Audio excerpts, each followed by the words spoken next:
Hello and welcome back to another episode of The Football Chemist, where we use data and analytics to go through football's biggest talking points without boring or confusing you with any big numbers.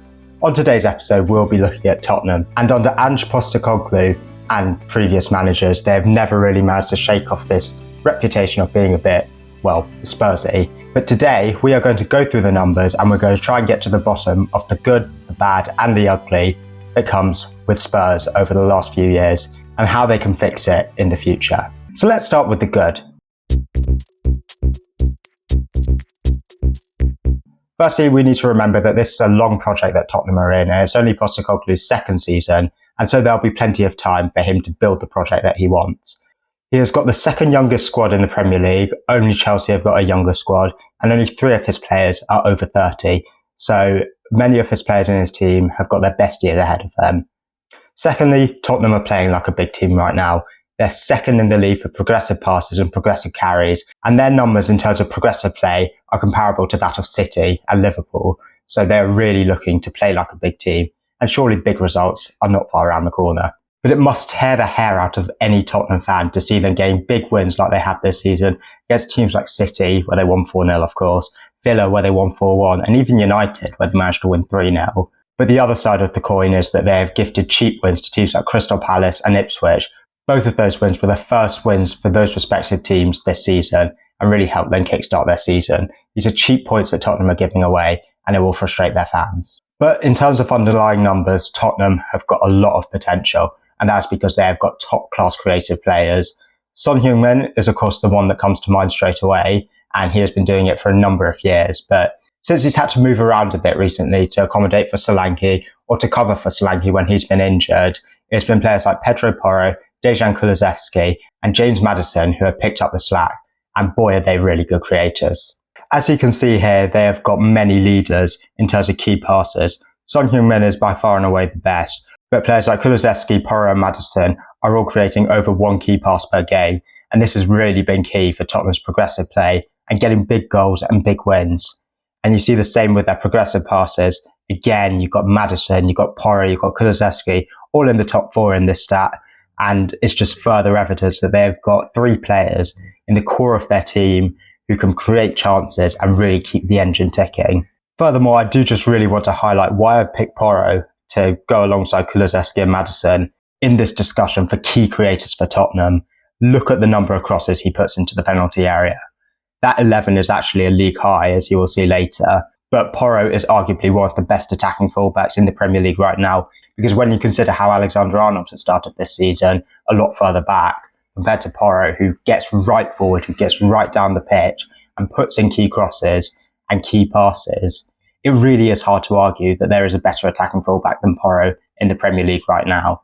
His defensive problems are there, but as an attacker, he is absolutely lethal. And this is evidenced by the number of touches he gets in the attacking third. It is amazing that he is leading the club in this metric, and it really shows how high up the pitch he can get and how deadly he is in terms of creating chances for Tottenham. Once again though, Maddison and Kulusevski are not far behind and are also creating, and Son is a constant presence in these graphics too. Once again, we can look at the progressive carries and it's the same story.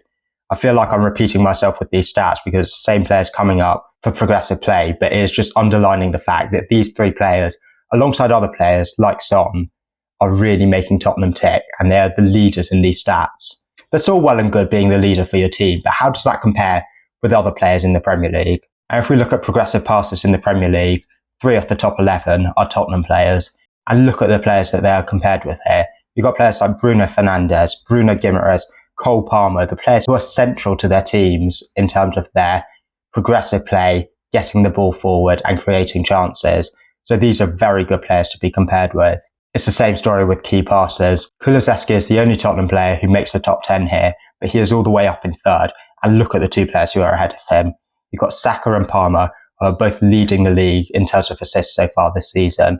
It's not bad company to be in, is it? Again, when you look at the crosses, you've got Pedro Porro leading that metric alongside Estupinian and Anthony Robertson. And these are 3 players who are well known for being attacking fullbacks. If you're putting in 11 crosses so far this season, that's nearly 1 cross into the penalty area. That is successful per game.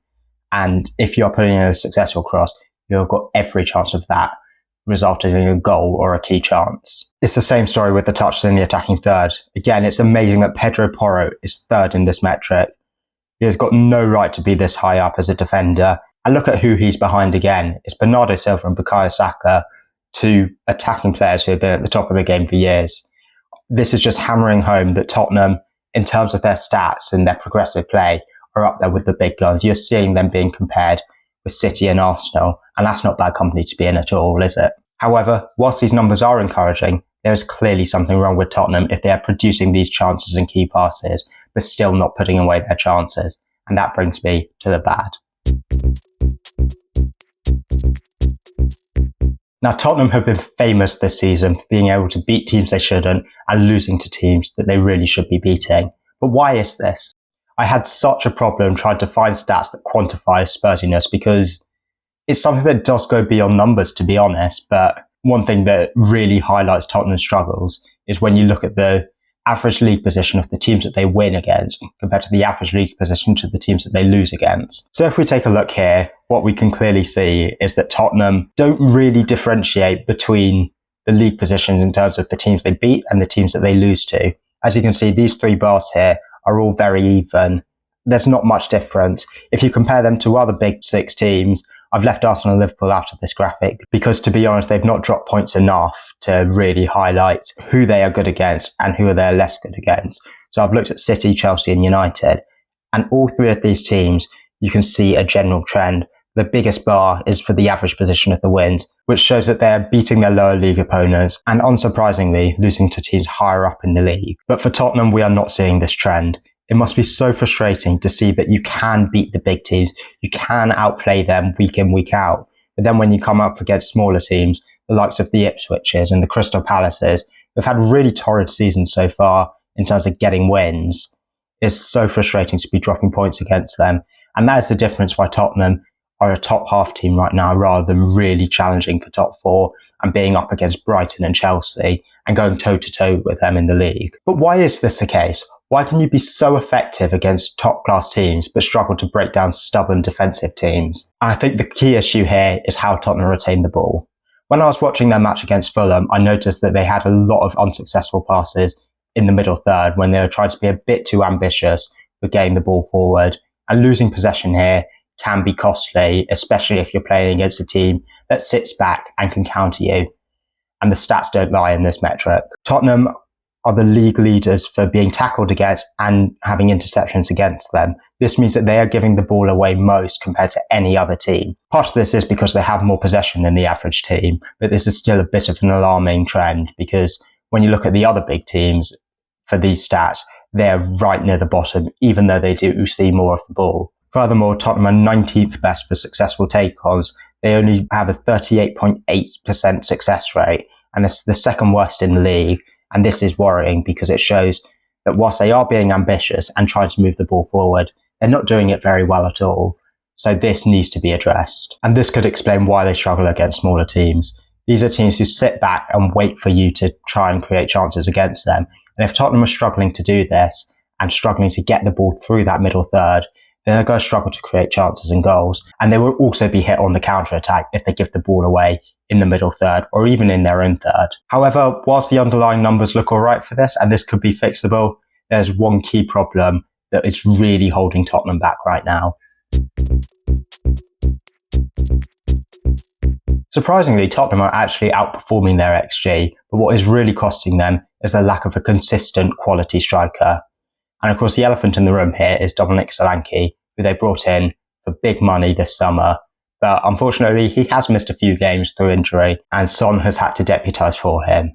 And Son is a very good player, but he is better on the wing. We can see this with his stats, where he cannot really be relied on to be your central striker consistently throughout the season. He is in the 16th percentile for non-penalty expected goals. His aerial threat is almost non-existent when you compare him to other forwards. And even if you do compare him to other wingers, his goal threat is middling. And you would expect a lot more for a player who sometimes plays out wide and sometimes plays in the middle, who will be getting good goal-scoring chances and will be getting goals. But his underlying numbers suggest that he is not a natural striker.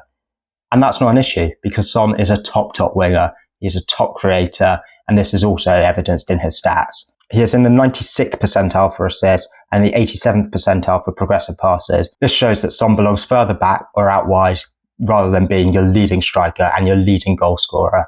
But what about Solanke then? Sure, he's missed a few games, but Tottenham has signed him to be their star striker, and he will be back, and when he is fit, he will be playing the majority of matches in that central striker role. However, unfortunately for Solanke, he doesn't really have an area of expertise. He's in the 85th percentile for non-penalty expected goals and the 83rd percentile for successful take-ons as kind of his star stats. And this is good, but it's not great. And most other strikers will have a USP that makes them stand out, especially those at a top team.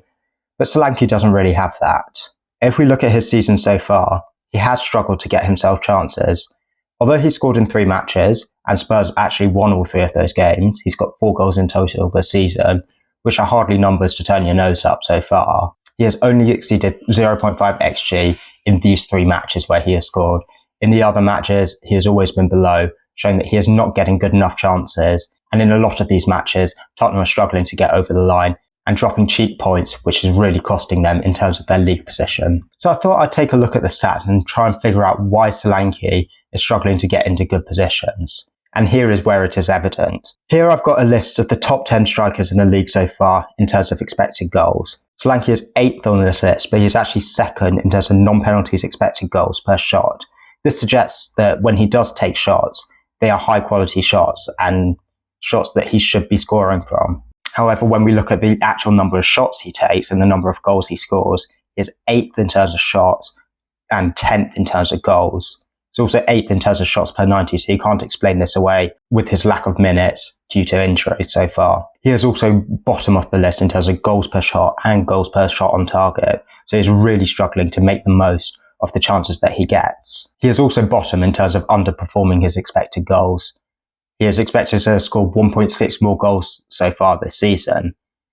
And looking at these numbers alone, this isn't an issue. It's his first season at Tottenham. It's been quite a disrupted season so far, so you can explain it away with the fact that he will get better over time when he gets more used to the system and more used to playing under Postecoglou. However, when I was looking at his previous stats, I found something really alarming that should send shivers through any Tottenham fan. To put it quite simply, this season is not a one-off. Solanke has never outperformed his expected goals over the course of a season. If you look at this stats, he has always underperformed his expected goals. Even when he was in the Championship with Bournemouth and bagging a hatful of goals, he was still underperforming, and this does suggest an underlying issue with Solanke as a striker. You could argue that he is not shooting enough, but the reality is, when he does shoot, he is getting into good positions, and the fact that he is always underperforming his expected goals suggests that he might have a finishing issue. Whilst it might not be evident by the fact that he still gets shots on target and he still gets good goals, this might also suggest that he is not taking enough risks with his shots, and his shots aren't going in the corner and end up being quite comfortable saves for goalkeepers. Tottenham have invested heavily in Solanke, and it is a big concern that he has constantly underperformed his expected goals. Tottenham got Solanke in to be the successor to Harry Kane, who was one of the best strikers in the Premier League for a decade. But if he cannot outperform his expected goals and consistently get you goals, that is going to be a glaring problem for years to come. Whether Solanke can fix this now that he's in a different system and he has finally got a chance at a big team remains to be seen. But if I was a Tottenham fan, I'd be very worried by the numbers that are being shown here. So there you have it. What do you think about Tottenham's chances this season? And do you believe that Solanke does have an underlying problem? Is he the striker that can get Tottenham back to trophy-winning ways? Please give this video a like if you like what you see and subscribe if you want to see more content. I'll see you next week.